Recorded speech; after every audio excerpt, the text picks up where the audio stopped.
Dun Shows World. Welcome to Shows World Gamers, Josh here, and as this week draws to a close, I wanted to take a moment to look at this week's new game releases, gaming announcements, and a few news stories. If this is your first time on the channel, do me a favor and hit that subscribe button to join in on the fun.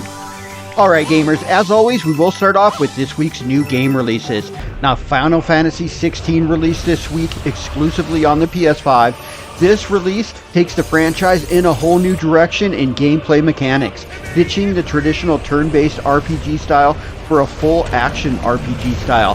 I am loving the game so far. We did play the first hour here on the channel, and I will put a link to that video at the end of this one, but I highly recommend this game to all PS5 owners. Crash Team Rumble also released this week on the PS4, the PS5, the Xbox One, and Xbox Series systems. Strangely, there is no Nintendo Switch version, but I'm sure there is a version in the works. The game is a 4 vs 4 arena battle style game where you team up online and compete using characters from the Crash Bandicoot universe to try to collect the most Wumpa fruits. Now, Alien Dark Descent released this week on the PlayStation 4, the PlayStation 5, PC, Xbox One, and Xbox Series systems. In the game, you will face off in an all-new story against the Xenomorphs, but unlike most of the current Aliens games, this won't be a first-person shooter. Instead, the game will be a single-player, squad-based, real-time strategy action game. Now, Sonic Origins Plus received a physical release this week for the Nintendo Switch, the PlayStation 4, the PlayStation 5, the Xbox One, and Xbox Series systems. The compilation comes packed with a bunch of lesser-known Sonic games, including Sonic the Hedgehog, Sonic the Hedgehog 2, Sonic Chaos, Sonic the Hedgehog Triple Trouble, Sonic Labyrinth, Sonic Blast, Sonic Drift, Sonic Drift 2, Sonic 2-in-1, Hale's Adventures, Hale's Sky Patrol, and Sonic Spinball. Now, these are all the Game Gear versions of the games. Now, in a big surprise this week, Nintendo Direct, we got shadow dropped into the Nintendo Switch eShop both of the HD versions of Pikmin 1 and Pikmin 2, meaning all mainline Pikmin games are now available on the console, as well as a demo for Pikmin 4 was announced coming to the console also. Next up, let's take a look at some gaming announcements, and definitely the biggest announcement this week came from the Nintendo Direct. Super Mario Bros. Wonder. It was definitely the big reveal from the Nintendo Direct. It is a 2D side-scrolling game going back to the classic style, but it looks new and fresh. Definitely a step forward from the 2D games we have seen in the past, and it's actually coming out this year.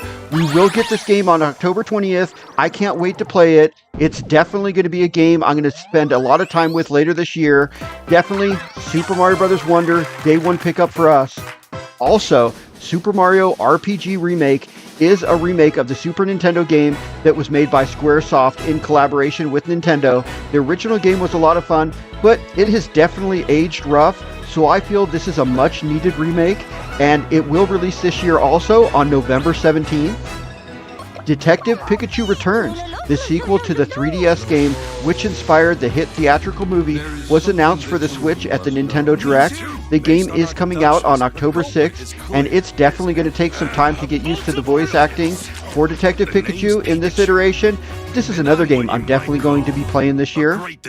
Now, we are also getting a new WarioWare game this year. WarioWare Move is releasing on November 3rd with 200 minigames and multiplayer modes. The direction of the minigames in this version of WarioWare will be about getting you to move your body, utilizing the Joy-Con's motion sensors.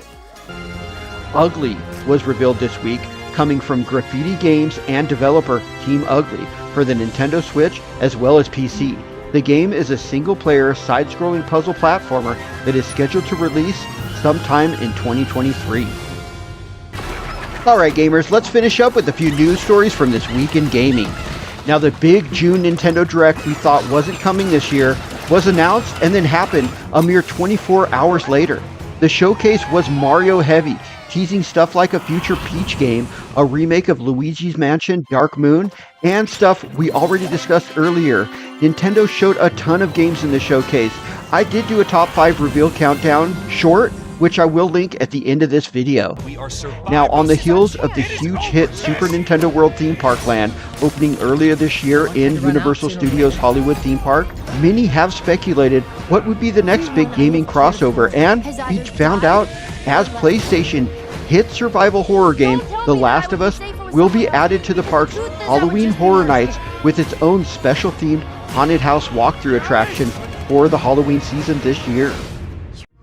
We also have moved past the point where new and upcoming first-party Microsoft games will be playable on the last-gen Xbox One consoles. This is good news, not just for gamers, but especially for the studios not having to make sure the games can run on the dated hardware.